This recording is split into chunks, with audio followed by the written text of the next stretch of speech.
on last week. We're appreciative to everybody who is joining us. However, uh, you are joining us, whether it is on one of these media streams, YouTube, Facebook, and now Twitter, or those who will watch this on the Daily Gospel Network television broadcast next Friday morning.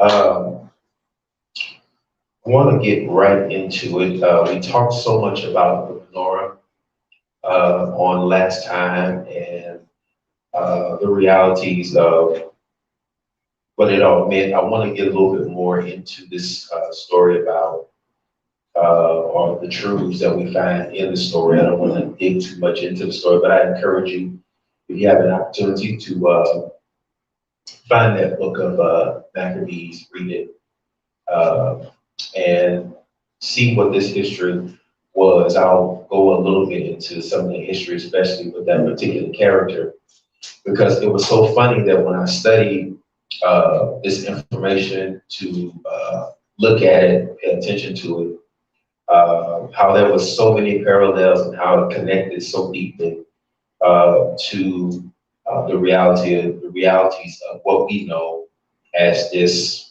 spirit of anti-Messiah, and how, as we talked about, the menorah, the symbol that represents these two groups of branches, these branches that have been brought together, these three pieces that have been hammered together into one, that we've all been united into Messiah, and how that represents the Israel, or represents the body, represents his people, his covenant people, whether those by birth or those by adoption, coming into one union, and that being the symbol, and how it plays a central role in the reality of what we know as Hanukkah, which actually begins tomorrow. Now, it is not as we said, one of the seven commanded feasts as it was in Leviticus when he revealed to his people. It was not that, but it was a celebration, a remembrance of something miraculous that the Father did. But as I looked at again all the elements of this story of what took place, it brings to light, especially with these particular characters. Let's go on to Daniel chapter 9, and we'll kind of pick up some things here. Now, what I've learned about the scriptures is when you're dealing with things that are prophetic, there's like these patterns that are there. Patterns are very, very important to the Bible. We talked about the fact that even when you deal with the feast, that Yeshua, when he comes the first time, he comes and he follows that pattern that is laid by in the spring feast. Upon his return, which shall be, he's going to follow the same pattern as we find in fall feast. And so patterns are important to the Bible, patterns that he established. And there's always a reason why. Now, I encourage you also to read Daniel's chapters 1 through 6. We sometimes pull out these chapters to read, but I mean, if you're a student of the scriptures, I mean, you just want to read the whole thing, because one of the things that's so important that keeps us from deception and all those different things like that is context. Context is so important.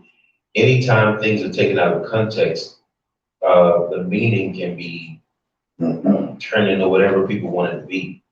And so that's not at all what we want to find ourselves in, especially at this time.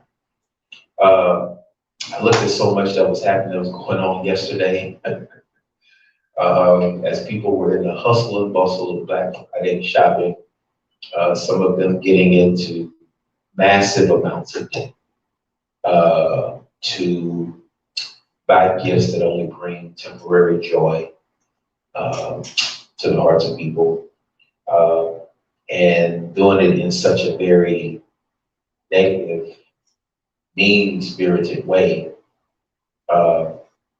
I remember I was growing up and I used to hear people talk about this being the most wonderful time of the year. Then I started working in retail. And I found out it's not the most wonderful time of the year.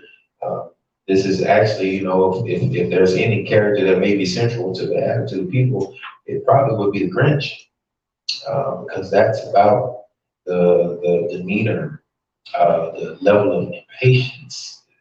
I mean, that is displayed during this time. The level of greed and this lust of the eye situation is just, I mean, it's way out of hand now.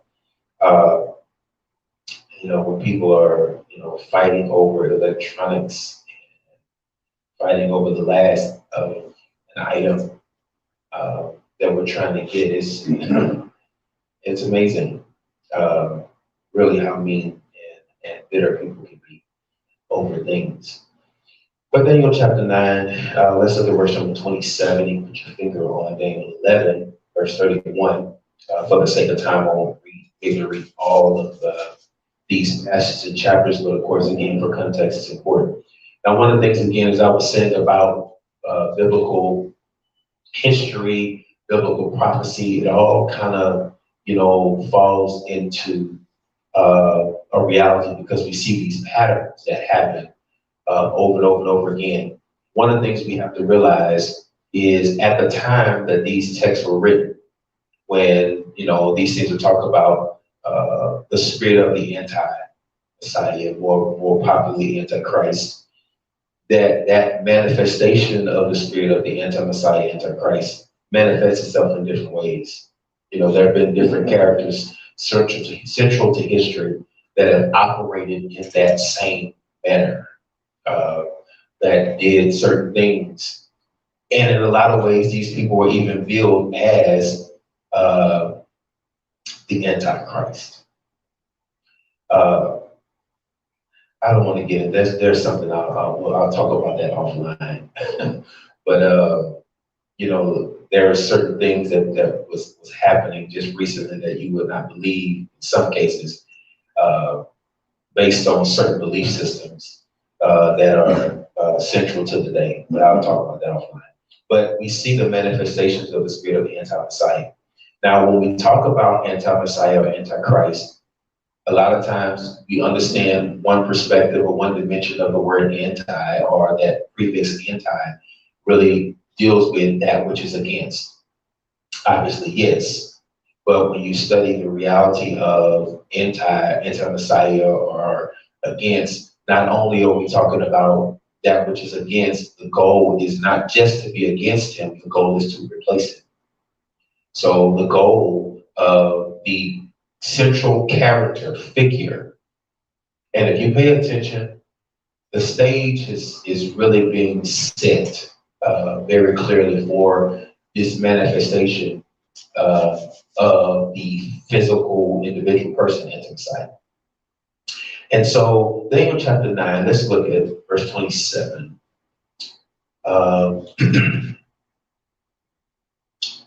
Says, he will make a strong covenant with the leaders for 1 week of years. For half of the week, he will put a stop to the sacrifice and the grain offering. On the wing of detestable things, the desolate will come and continue until the already decreed destruction is poured out on the desolator. Okay. Now, Daniel chapter 9 speaks expressly about certain realities and characteristics of this spirit of anti-Messiah, or this anti-Christ, anti-Messiah figure, and his behavior, his mannerisms, things that he intends to do. And one of the things that I realized a lot of times when we talk, usually when people start talking about Antichrist, they usually start talking about like political figures. There have been several presidents that we know of, I mean, in recent history and past history, that actually were billed in some ways to be the Antichrist, multiple times. Or he's the Antichrist. Well, maybe this person is operating in the spirit of Antichrist. But Not necessarily that that is the person. Uh, but when I'm looking at the reality of the anti-Messiah, antichrist, I think sometimes people skip or don't think about if the perspective is one dimensional, that one way, they don't really think about the religious aspect of it. Because the truth of the matter is, if he is trying to replace the Messiah, he's trying to replace the Most High. Of course, we understand he's operating in the spirit of Lucifer, right? Lucifer, who wanted to replace the Most High, who wanted to in a sense, be like him without him, basically to be the replacement. Then that's how this thing is working. Um, Let me go to the next passage before I get ahead of myself. Daniel chapter 11, verse 31. Let's see. Daniel 11, verse 31. Okay. It says, armed forces will come at his order and profane the sanctuary and fortress. They will abolish the daily burnt offering and set up the abomination that causes desolation. Set up the abomination that causes desolation. So he says, here it is, prophetic utterance through Daniel. This character, he's going to come, and his focus, listen closely, is going to be aimed at that which is sacred, that which is sanctified, that which is holy, that which is dedicated, that which is actually the word sacrifice as we know it. The word sacrifice actually means what is dedicated to the Most High. That's what it actually means to what is dedicated to him. What is specifically, exclusively dedicated for him. Now we understand that worship in the temple was specifically dedicated to the worship of the Most High. Nothing else was supposed to be in the temple. Okay? In recent history, I don't have time to go into all of those things, but in history, historically, there are religious systems and religious orders that have been set up where in the process of setting up these religious orders and their practices, we have to understand where the practice came from of building a structure and then naming that structure, would be it a church, after a person. You have to understand where it came from. Okay. Actually, when you look in the scriptural text and you really study, the word church in and of itself was not necessarily something that was in the original text. Whenever Yeshua talks about the passage is upon this rock I will build my church according to the King James, and again, the word church was not necessarily utilized in that particular text. He really was talking about the establishment of a messianic community. Because the word church itself really always meant, you really can interchange the word church and shrine. It really meant, an enshrinement, which is why in the practice of Roman Catholicism, usually a church would have been built either in a place where there was some sort of a manifestation of they refer to as Our Lady, Mary, who would have appeared in some form of an apparition, or if you look at the history, those churches are generally built over the top of a grave of some individual. If you go to Rome and you go to what is called St. Peter's Basilica, they are believed down in the catacombs. They believe that the grave of St. Peter rests up under St. Peter's Basilica. And so generally, if you look at the history, this is what happened. They actually, the word Vatican, okay, Vatica itself, Vatica was a goddess of the dead. So actually, the whole structure there in St. Petersburg, all of that is actually built over the top of a graveyard, right? And we don't even need to talk about how they raised the money to build the place. It was crazy. The things that they did, they did these things where people had to pay penance, and they had to get what was called indulgences.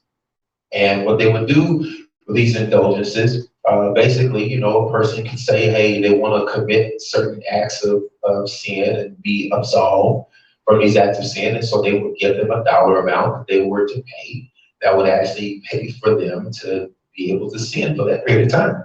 And when that particular pope came to power, that was building this particular structure, they even got to the point where they gave people pretty much what they call everlasting, indulgences in a sense. Where pretty much, you can pay a certain amount and you can sin for the rest of your life if you be completely absolved of it. Crazy belief system, but a reality of what was. Okay? And so when we look at the reality, and again, you have to understand that when we're talking about these belief systems, it is not an attack on the people who have been subjugated to the belief systems. It is a reality of the eye has to open for you, the eyes have to open for you to see and understand what you have allowed yourself to adopt and begin to practice. And if you study the reality of the beginning and the origins of what we know as Roman Catholicism, you will find out that when they had all of these different councils, the Council of Trent, Council of Nicaea, when they had all these different councils, that there was not just biblical scholars who met at these councils. There were people who came from all different kinds of mysticism and belief systems and all this kind of different things, and it became merged into one palatable belief system so that everything could be, I guess their version of branding of Christianity could be acceptable to all of those that would start there in Constantinople.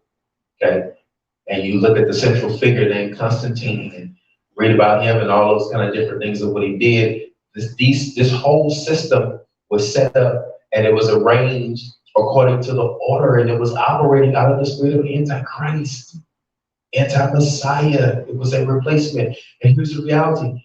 Sometimes the Protestants get really proud of the fact that they broke away from Roman Catholicism, not realizing that there was a lot of Roman Catholicism that was carried over into what was Protestantism.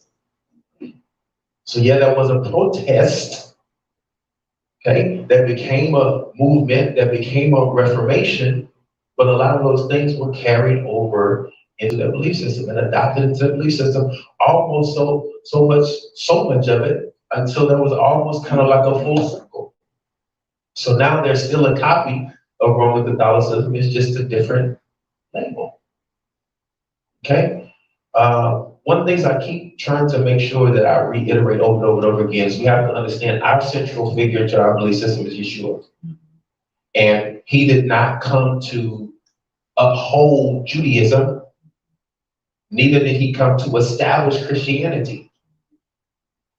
All he came was to reveal the heart, the truth, the nature of the Father to the people, to be the Redeemer, to be the one who stood in. That was his purpose, not to formulate, uphold, support, or create any type of denominational affiliation or religious group or system or ideology for men to worship themselves. That's not what he came.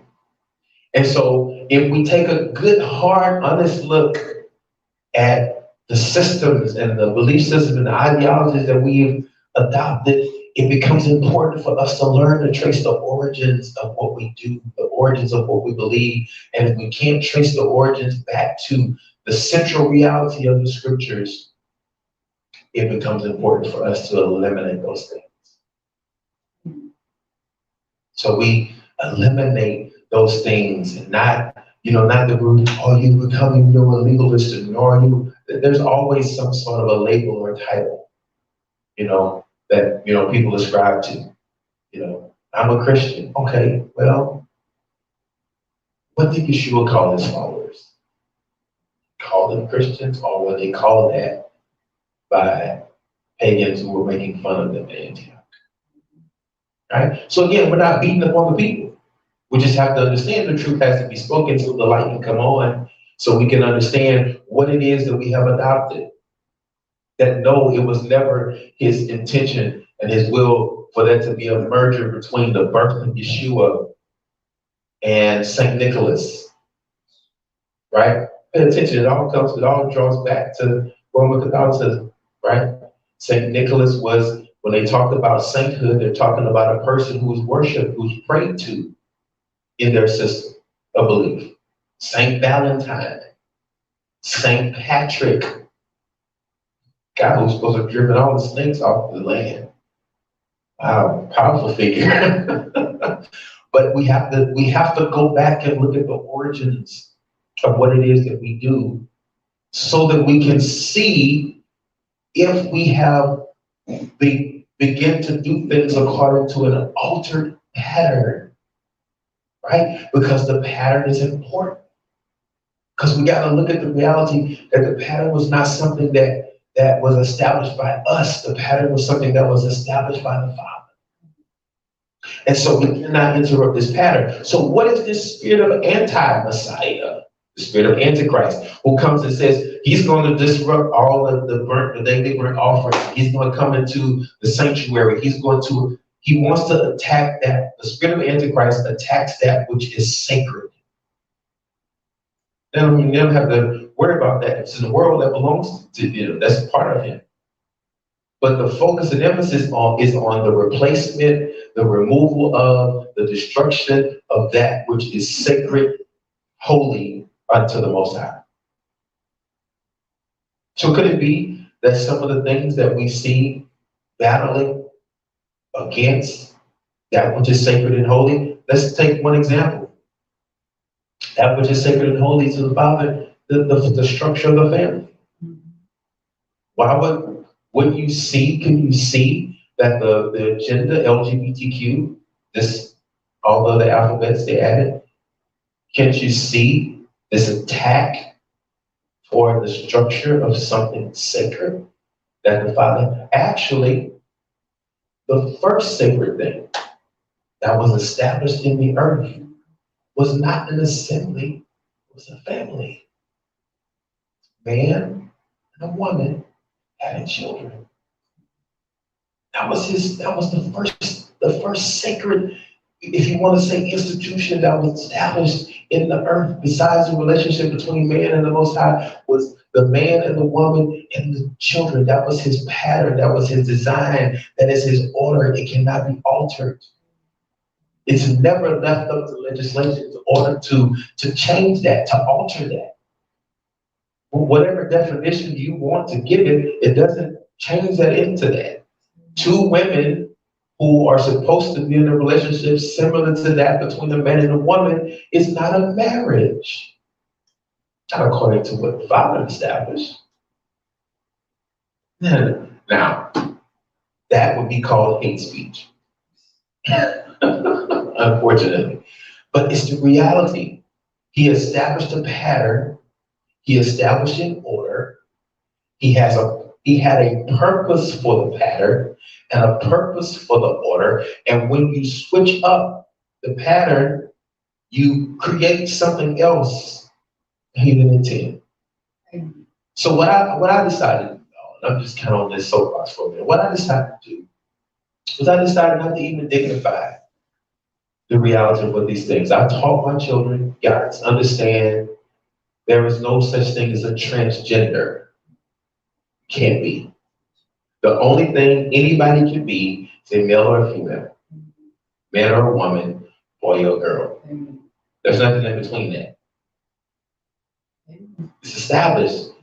It's already set forth, right? And because we have his commands, because we have his pattern, because we have his order, because we live according to that, anything outside of that he refers to as abomination. Anything outside of that, he refers, it's confusion, it is perversion. That's what it is. All right? And we have to love people enough to explain that. All right? So patterns are important. So the spirit of the anti-Messiah comes, and his purpose is to interrupt, alter the pattern that has been established by the Father, including the pattern of worship. Including that pattern of worship. What happens is when the pattern of worship is altered, the direction of the worship is also altered. So now you, instead of really worshiping the Father, you really are worshiping something else or someone else. And generally, at the root of idolatry, from what I've studied to learn, the root of idolatry really is the worship of self. People are really worshiping themselves in idolatry. It's redirected upon some other object, but really it's the worship of themselves, truly. And so, anti-Messiah comes. Let's look at Daniel chapter 12, verse number 11. I want to look at that before I go to Matthew. Daniel chapter 12, verse number 11.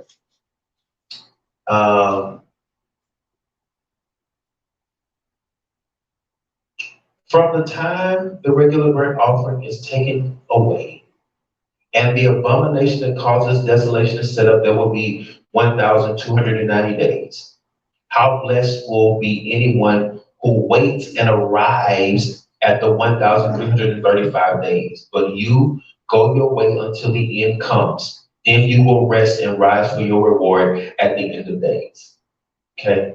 Now, I don't have time to get into all those numbers and all those math and all of what that means right now, especially for the sake of the understanding of those who may be watching online. That may be something we discuss online. However, the point is that this, what is alluded to here, right?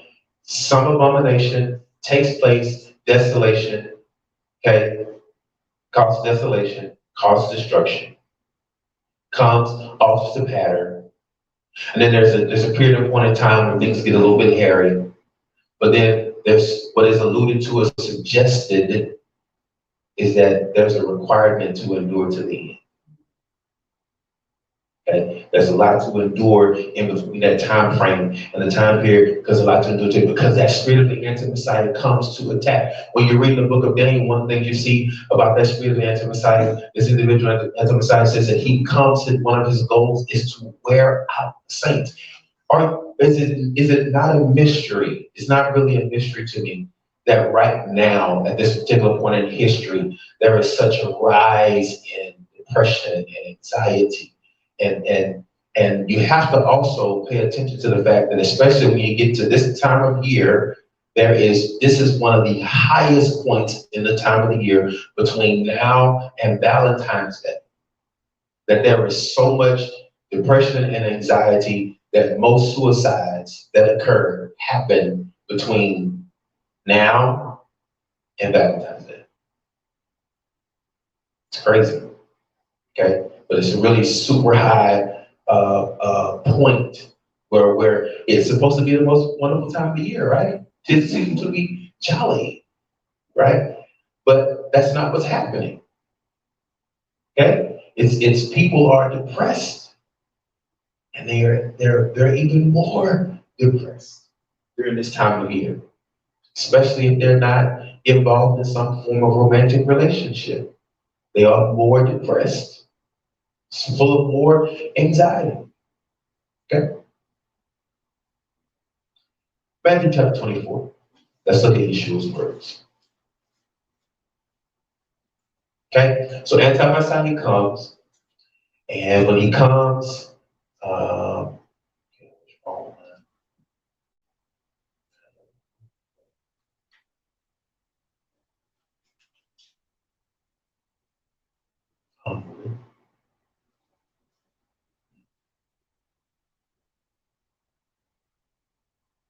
okay.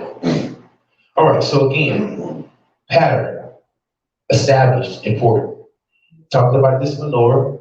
This menorah has such an interesting pattern, right? On the original menorah, there's, again, as we talked about last week, there's a central shaft, 3 branches on one side, 3 branches on the other side, okay? And what you see is you see that there's 7 branches, or when you said 7 lights that are on this menorah. 7 is a pattern, right? 7 branches, 7 appointed times. Pesach, unleavened bread, first fruit, Pentecost, Shavuot, trumpets, which is Yom Teruah, atonement, which is Yom Kippur, I misspelled that, and tabernacles, which is Sukkot. There's a pattern established. Messiah, when he comes, Messiah does not alter the pattern. Anti-Messiah does. So could it be, just for the sake of conversation, could it be that that spirit of the anti-Messiah would create his own feast to interrupt the pattern that had been established by the Father as a distraction? That's something to think about. That's something to meditate. That's something to study out. Okay? 7 branches, 7 feasts. Okay? I did not create that picture. Somebody did a good job. Okay? Let's look at this. 7 branches, 7 manifestations of Ruach. Knowledge, counsel, wisdom, spirit of the Most High, understanding, strength, fear of the Most High. We find that in Isaiah chapter 11, verses 1 and 2. These 7 manifestations of the spirit of the Most High, of Ruach. Y'all see this pattern. The numbers, significance, this pattern. Even when you look at the alphabet, the alphabet, when you look at these alphabet, it's meaning, it's purpose, it's intentional. It's not just haphazard. Okay? Look further. So the Father established a pattern. When you look at the tabernacle, when you look at the temple, the sanctuary, if you look in Exodus chapter 25 through chapter 31, you can read all the way through, but it's specific information. Exodus chapters 25 through 31, then Exodus chapters 35 through 40. The Father established a pattern. That pattern was a pattern for the sanctuary. Now, what we read in Hebrews chapter 8, verse 1 through 5 is talking about the priests, and it says that what they're doing is the King James Bible uses the terminology copy of the heavenly sanctuary. The earthly sanctuary was a copy of the heavenly sanctuary, made according to the order, made according to the pattern. And if you look at every piece of the furniture, if y'all look at this picture that is on there, that picture talks to you about these 3 little parts here.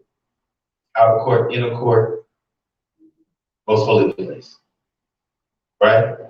Outer court, inner court, most holy place. The way, the truth, the light. Yeshua himself, the reality. All of it, y'all, was central to what the pattern that the Father had established. So he established a pattern that was not to be altered. Every piece of furniture, every material that was utilized, nothing could be changed, nothing could be altered. Even from down to the recipe of the oil that they had to make, the apothecary had to make, had to be specific. Don't put your own stuff in. Wow, he says it a lot, doesn't he warn us in Torah about mixture? Right? Doesn't he tell us about these different things? Doesn't he tell his people, you're going to live among some people, but I don't want you mixing their culture. I don't want you taking their worship systems that they bring to their idols and bringing it to me and say, oh, well, I'm not doing it for that purpose. Oh, I'm doing it for the Father. Well, why don't you do for the Father what the Father asked you to do? I mean, he made it real simple. Took all the guesswork out of it. Okay. So write those scriptures down. Exodus chapters 25 through 31, Exodus chapters 35 through 40, Hebrews chapter 8, 1 through 5. Okay. See what the pattern was. You see what Hebrews is saying. It was made according to the pattern. You look at all the material, all the things they had to do, all the garments. Gosh, and there's so much to teach into it. One of the things I talked about, just a little side note, like when we were going to vacation Bible school back in the day, you know, we would sing these songs. We talked about being soldiers in the army, right? We are soldiers in the army, you know. And we're looking at, and when we're talking about soldiers, the picture that they had on the wall was a picture of like a Roman soldier. And they would have the Roman soldier, they would have like the whole armor on the Roman soldier. And when I studied and looked at the reality, and I taught a whole series about it, about the armor, the whole armor That image of a Roman soldier's armor is not the picture of the whole armor of the Most High. The more accurate picture that should be utilized that represents the whole armor is the garment of the high priest. It really is. Breastplate, all of it. It's all there. Okay? But so the Father established a pattern. He did not want us to ever leave or alter that pattern. Matter of fact, he says to us through one of the prophets, I believe it's Isaiah, hey, seek for the old path and walk therein. Look for it, seek for it, go for that, right? Let's talk about this fella, central to the story of Hanukkah. Because what happened was, Jerusalem had been raided again. Read there in the book of Maccabees. Jerusalem had been raided again. It was raided. The raid was led by this person right here by the name of Antiochus. And he called himself Epiphanes. Epiphanes was not his name, not his birth name. Epiphanes was a name that he gave himself. Now, have you ever heard anybody say they had an epiphany? Right? It's some sort of a life-altering, experience. The New Age movement calls them aha moments, right?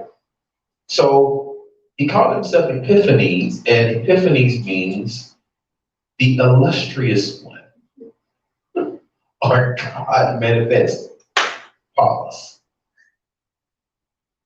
Spirit of the anti-Messiah is not just against him. The spirit of the anti-Messiah does not just want to be against him, he wants to replace him.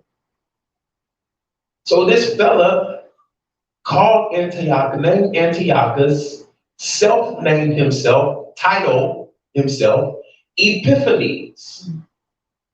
God manifest. Well, now, have we heard anything similar to that before? And he shall be called Emmanuel, right? Which being interpreted is God with us. So the spirit of anti-Messiah operating in Antiochus in the same similitude wants to refer to himself in some way. This is why I'm never shaken in my mind in the reality of comparisons between these different gods of all these other belief systems and the Most High himself. Because here's what I realized. In order for them to exist in the minds of the people, they have to borrow something that is his. Once I realized that God was not a name, that God is a title, right? That only Yahweh could actually be. Everything else is an idol. It's not real. It exists as a creation, as a formulation of man. Nobody created him. Job makes it very clear to us. Where were you when I stretched out the heavens? I mean, you have to understand the reality is our minds are too small to even imagine to find. And Shaul Paul makes it clear to us in Romans, the first chapter, that people created their own God in their own image. So this is what people have done. And so as a result, people create a God or create some worship belief system that makes things comfortable for them, makes their own existence comfortable, right? So the Most High himself has he really has no end or any beginning, okay? However, wherever there is an end and beginning, he is it for us, right? You don't even how do you have permission to exist? His very name, do you even know what his name even means when you talk about Yahweh? When you talk about his name means I exist. At the root of it, that's what his name means. I exist. I am that I am. Yeah, sure, yeah. I am that I am. Right? It's a reality. Okay? It gave himself permission to exist. Isaiah says his searching is beyond our understanding. Who can even know his wisdom? How can you even question that, but you're not even qualified to even begin to know? You only know what he allows you to know, right? So, in this spirit of anti-Messiah, what do we find these characteristics? And you can tell me if these characteristics exist in the hearts and minds of people today. Self-exaltation. It's just self-promotion, right? I mean, you see it just across the board. Pride and arrogance, it manifests itself in so many different ways. You know, I don't side with any part of pride and arrogance at all. There's something, y'all know, listen, if you paid attention, if you have any type of spiritual sensitivity at all, you know that in 2016, that was something that took place in this country that just spilled over into something that became really, really crazy. And I'm talking about across the board, both in secular arenas as well as in religious arenas. People just went crazy. Okay, these exaltations I'm talking about during the time where that first election was taking place between Trump and Clinton. There was so many different things, and I didn't even know what had happened. But I shared a sort of a dream, I guess, a vision that the Father had showed me before all this started to take place. And all I saw in the dream, the vision was it was like it was a ballot box, and over the top of the ballot box was like it looked like to be like a tornado of some sort. Just, I mean, twirling over the top of the ballot box. And after I had the vision dream, Adrian was one of the first people I shared it with, I said, I'm getting from what I saw in that dream of the vision was that we were getting ready to enter into extremely turbulent time with a lot of chaos that will begin to ensue. That's exactly what happened. As things begin to unfold and we begin to get toward the end of that election campaign and just from all across the board, it just seemed like it was just rising out. And then what happened later on, you started having all these different things that would happen on social media. People began to be angry about things on social media, and then there began to be these riots, and they began, just all kinds of things happening at one time. Crazy. But you understand that is one of the indicators that you know the spirit of anti-Messiah is at work, because chaos is a part of that. Bitterness, chaos, all those things in Hebrew actually are one and the same. When you talk about anger and all those kind of different things like that, anger actually in Hebrew means where's the Father? That's what it means. Where's the Father? That word anger. Where's the Father? Bitterness, all those different things like that. Bitterness, matter of fact, the man of sin is referred to as the chaos man. You know that? I'm gonna tell you something, give you an interesting fact. You remember when Adam, Adama, and Ahava had a little situation, had a situation where the pronunciation was about don't eat from this tree of the knowledge of good and evil, and the day you do, you shall surely die. Okay, we already know what that conversation between even the woman and the serpent was. We already know what that was. But when I looked at the term surely die, we know that they did not immediately fall dead as soon as they ate of the fruit. But when I read it and studied a little bit further, it talked about the process, and this is what it said. Talked about surely dying meant that you would descend into the fire of chaos. Right? And this is exactly what happens when sin is involved in a situation. That you pretty much subjugate yourself now to the fire of chaos, and the process that brings you to the point to where you finally expire began with that act of disobedience. But that act of disobedience brings about and creates chaos, because what you did when you stepped out of his pattern, out of his order, was you created chaos. You stirred up chaos. Now we've got earth in travail, and now we've got earthquakes, tornadoes, and hurricanes. Simply, now the earth is thrown into this craziness. Okay, that was first eliminated by what he did, right? Earth was void without form, chaos. So he moved up on the face of the deep. He began to speak. His spirit, order came to chaos. Water divided, land divided, firmament divided. Order was established, right? So you go from order to disorder. All right. So self-exaltation, independence from the Most High. This, by definition, is the reality of the fall of Babylon. Babylon was a system that was established that was independent. They wanted to establish themselves independent from the Most High. See, there's two different ways of describing being like Him. Either I want to be like Him means I want to follow His pattern and do what He does and act according to His character and to His nature. Then there is I want to be like Him, meaning I don't need Him, I don't want Him, I can do better without Him. Right? What was that commercial? Anything you can do, I can do better.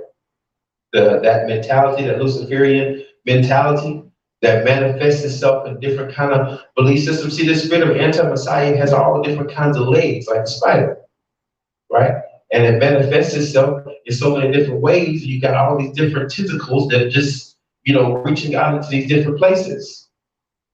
Okay? So you got all these kind of belief systems. You got Freemasonry, you got sororities and fraternities. You see what I mean? It's multifaceted, right? Here's the thing I love about it, though. I love the fact that everything that the adversary established, according to what I read in the record, says that it's going to all be destroyed by one breath. So it's almost like the adversary did a lot, but he did nothing. Right? So independence from the Most High, defiance of the Most High, even disregard for sacred things, disruption of Yah's pattern. Spirit, these characteristics the spirit of the anti-Messiah involves himself in, focuses on. Right? I mean, these people could get quote unquote married in whatever form they want to. You could actually go before the magistrate and have your ceremony. Why would you try to force me as a person of conscience that does not believe that that is the way for it to be done? Why would you try to sue me if I say no to your ceremony? Why would you sue the business owner that has a conscience that says, I don't want to make the cake for that ceremony because I don't believe in it?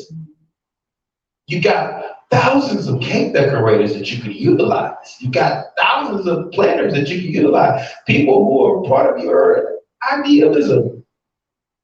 You could create this without bothering the people who don't want to be involved. But the spirit of the anti-Messiah has to go after and attack that which is sacred. Wow, it's so clear. 2 Thessalonians chapter 2, let's go there. And then we'll get back to Matthew chapter 4, 24, verse 12. I told you to turn over there.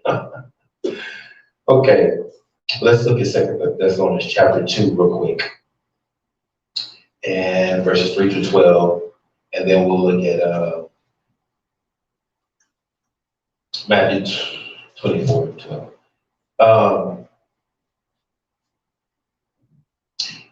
I don't know. I don't know if you've ever been to New York City, you would, and you pass by the Rockefeller Center. Okay, the Rockefeller Center, and right across the street from where the Rockefeller Center is, I went there, and when I stood in front of the building, I was shocked because your central figure at the building where they meet for the United Nations, there's a statue of Prometheus from Greek mythology. And across the street from Prometheus is Atlas. I'm gonna let you take some moment to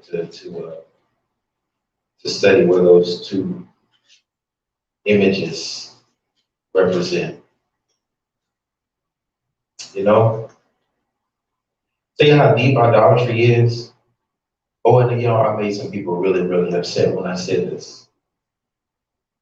Remember all the chaos that was ensuing about the statues, you know, people tearing down the Confederate statues, Confederate monuments, all these kind of different things like that. So people are up in arms about these images, these statues, all this, and what it represents, and heritage and flags, and kneeling and not kneeling, and there's all of that. My boys were playing sports at that particular point in time, and I asked the father, what do we do? And sometime way before then, I'd already been given the instruction that, you know, the Father is referred to as Yahuwah Nisi, that He's our banner. So no, you don't salute any other banner but me. Had nothing to do with police brutality, none of that. Way before then. So he said, I said, well, what do we do? He said, boys are playing baseball. All this activity is supposed to be a part, but you don't want us to do any form of idolatry. And he brought to my mind the Hebrew boys. The Hebrew boys. Everybody kneeled, they stood. Everybody kneeled, they stood. I said, okay.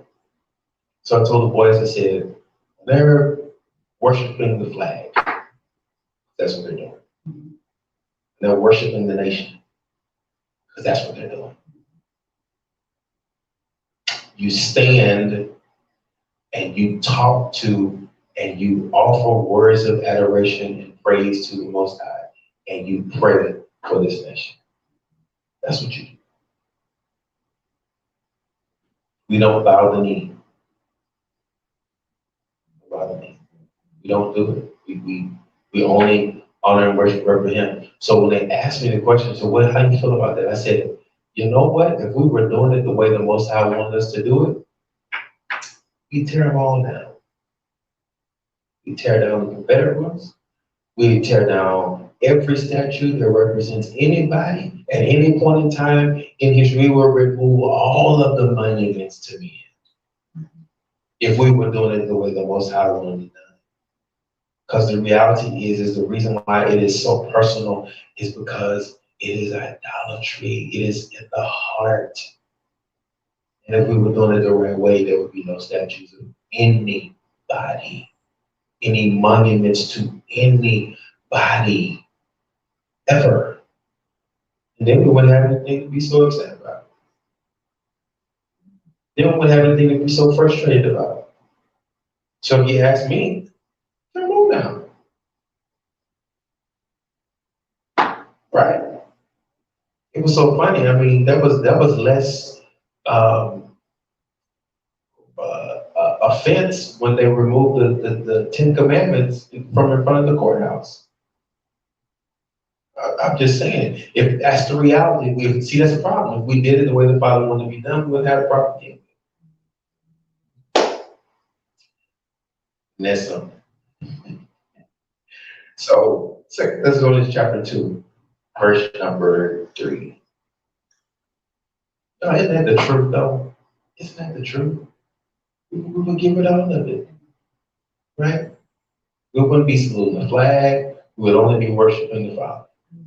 Wouldn't it be amazing if all that time we took to salute the flag, that we just took that time as a nation to honor the Father, the reality of who He is, and we would salute Him as our King and as our ruler. We really would submit to Him. So they asked me, so well, in the middle of the election, I said, well, there's two things I have to say. Okay. One thing is, I have to say, because they had on one side, they had, I'm with her. I said, well, I'm with him. On the other side, they had, well, make America great. And I said, only obedience makes us great. at the end of the day, that's what side I'm on. I'm on his side. That's the truth of the matter. And when you do that, that stuff doesn't get in your heart. That stuff doesn't get in your system. You don't find yourself being divided like that. You don't find yourself pulling to one side of wrong and elevating one side of wrong for the other above the other side of wrong. If it's wrong on both sides, it's wrong on both sides. Let's just come to the central reality of what did the Father say. That's how it works. That's how it has to be. There's no other solution. Okay, verse 3. Don't let anyone deceive you in any way, for the day will come, they will not come until after the apostasy has come, and the man who separates himself from Torah has been revealed. The one destined for doom. I'm going to ask that question. He will oppose himself to everything that people call a God and make an object of worship. Everything sacred, everything people worship. For he will put himself above them all, and he will sit in the temple of God and proclaim himself as God. Now, sometimes when we start talking about the reality of the rebuilding of the third temple, I think sometimes even that becomes the temple itself, it becomes like an object of worship. All right? One of the reasons why the temple is going to be rebuilt is because this character itself is going to go into that temple, right? Same way Antiochus went into the temple and desecrated it and set up a bunch of stuff, sacrificed swine on the altar and all that kind of stuff. It's the same way that this character is going to walk into the temple and exalt himself and set up himself as God. I want to say, if I remember correctly, it was back in 2005 that was the real awakening in Israel of what was referred to as the Sanhedrin. Sanhedrin had a role in sort of it has a role in sort of the coronation of the anointing, in a sense, of the Messiah. And what I've discovered and what I've learned is that what we know, the system of belief that we know as Orthodox Judaism, is actually going to be a central figure, and they're actually going to be responsible for anointing, for choosing, for picking, for elevating and exalting the wrong fellow. They're going to be responsible for coronating the anti-Messiah. This is why Israel, in particular Jerusalem, is a very central focal point when it comes to the reality of history and all these different things that are going to occur. Okay? So he sets up this system of idolatry in the midst of what is only to be dedicated to the Most High. The reason why he says, I'm going to end the sacrifice, because again, the word sacrifice means that which is dedicated to the Most High. So he's coming for that which is sacred. Okay, let me finish reading this. It says, temple of God, and proclaim that he himself is God.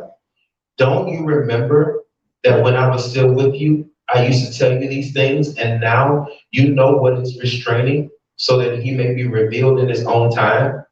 For already this separating from Torah is at work secretly. Think your King James Bible in that passage used the mystery of iniquity or something along those lines. He says, but it will be secretly only until he who is restraining is out of the way. Then the one who embodies separation from Torah will be revealed, the one whom Yeshua will slay with the breath of his mouth and destroy by the glory of his coming. So he comes first, and then he's destroyed. So when this man who avoids Torah comes, the adversary will give him the power to work all kinds of false miracle signs and wonders. He will enable him to deceive in all kinds of wicked ways, those who are headed for destruction, because they will not receive the love of the truth that could save them. This is why God is causing them to go astray so that they will believe the lie. Lie in my Bible here is the lie is capitalized. The word lie is capitalized. And we're talking about the lie, we're talking about that anti-Messiah himself, the lie. The adversary is using the same pattern that he used in the beginning, from the very beginning. The same conversation with the woman at the tree is the same conversation, the same deceptive tactic. Okay? The result will be that all who have not believed the truth, watch, who have not believed the truth, but have taken their pleasure in wickedness will be condemned. You see that? So all who have not believed the truth, right? So here's the reality. If you look in Matthew chapter 24, verse 12, let's look at that because we've seen that, the same statement. Matthew chapter 24, let's look at this, okay? 24, verse number 12.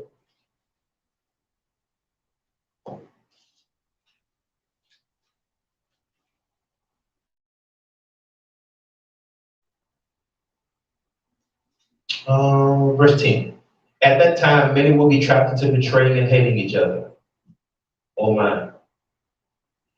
Many false prophets will appear and fool many people, and many people's love will grow cold because of increased distance from Torah, but whoever holds out to the end will be delivered.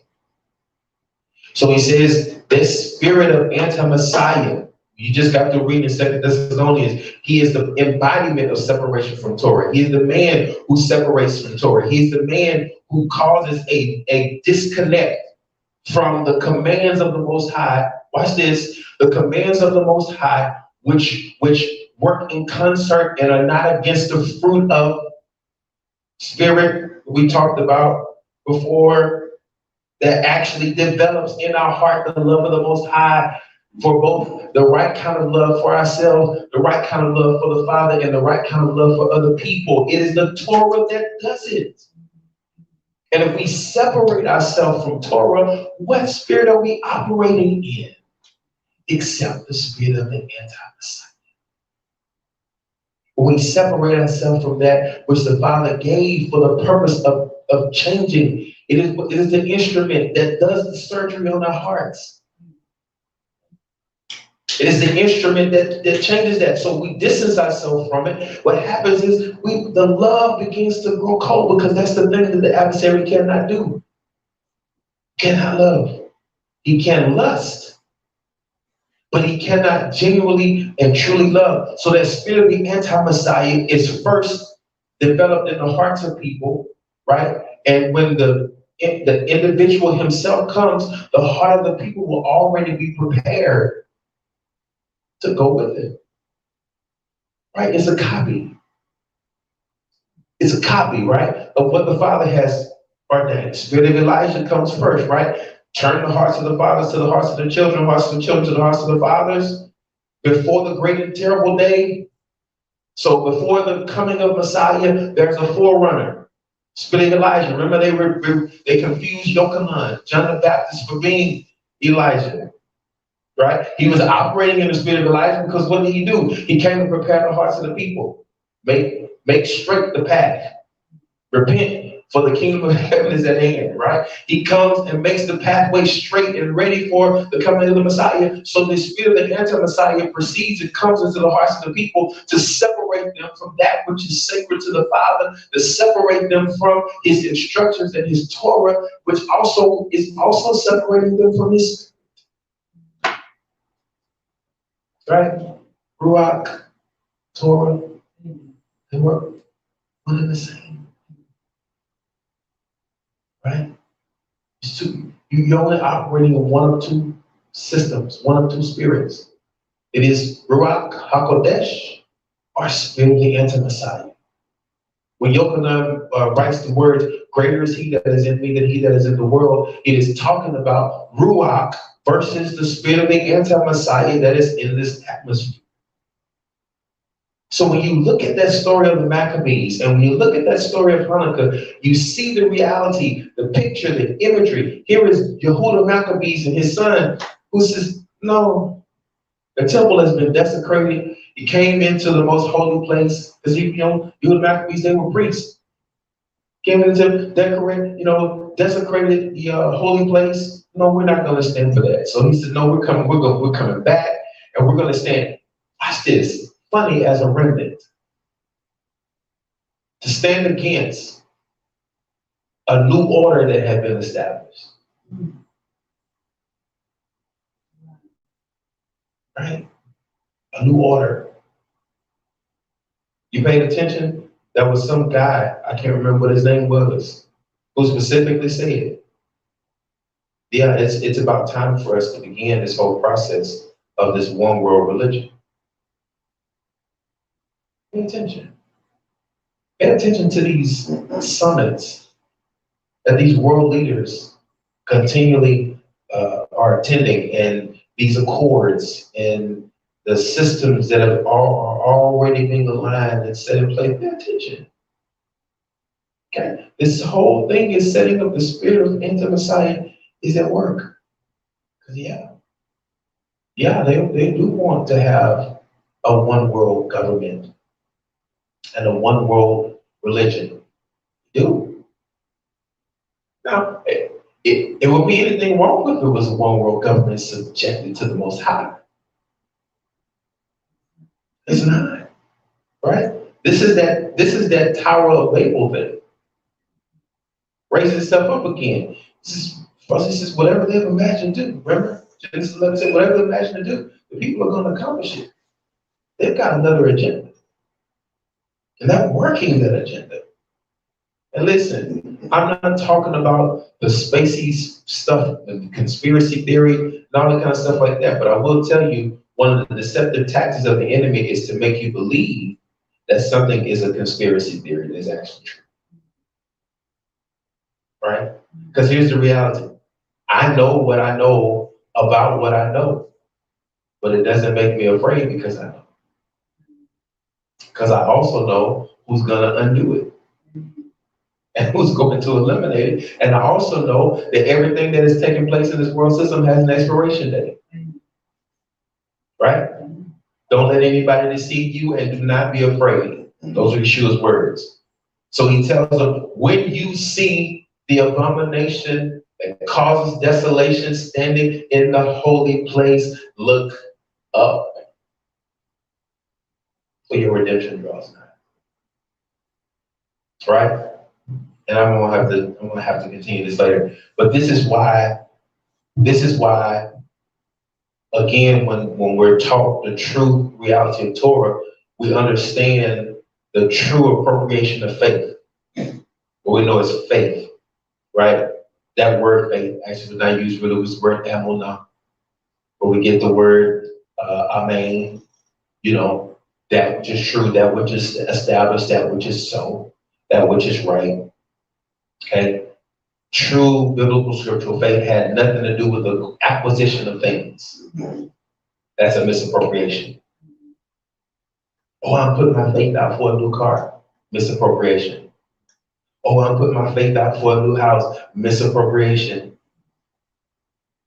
Mm-mm. The principle that was put in place for the acquisition of things is discipline and stewardship. Scriptural. The appropriation of faith, proper appropriation of faith, if you even look at what they call the faith chapter, had everything to do with obedience. Because it's the correct appropriation of our faith that's going to cause us to be able to endure to me. If we misappropriate our faith, and our faith is in getting stuff and things and all this, and naming and claiming and blabbing and grabbing, and because I speak a word, magic is going to happen, abracadabra, and it's coming to me. That's a New Age teaching called The Secret, by the way. Right? The new thing that they call it manifesting. That's the New Age movement called it. It's called manifesting. Name you're gonna speak it, and you're gonna have whatever you say. Yeah, that's really, really out of the way. Okay. But in order for us to really be able to stand in this evil day, when we get a little bit further, we're going to talk about the reality of what does he mean when he says this. There's a pattern. See, there's a pattern. We got very good, clear pattern. Yeshua talks about himself coming in the sign of Jonah, right? So the reality is that we pay attention and we don't allow. That was what Hanukkah was. The enemy had come and interrupted the pattern, but there was a remnant that rose up to restore the pattern. And when they rose up to restore the pattern, a miracle was wrought, right? So that things could be realigned and things could be made right again, the way they were intended. Amen. Father, thank you for your word that every lesson produce fruit in us. We give you the glory, honor, and praise now in Yeshua's name. Thank you now that you do bless us and keep us. You make your face to shine upon us. You're gracious to us. You give it to us your shalom and put your name upon us, your people, and bless us. We go in your care and your comfort. In Yeshua's name. Thank you all for being a part and joining us today. We bid you the shalom and we'll see you next time.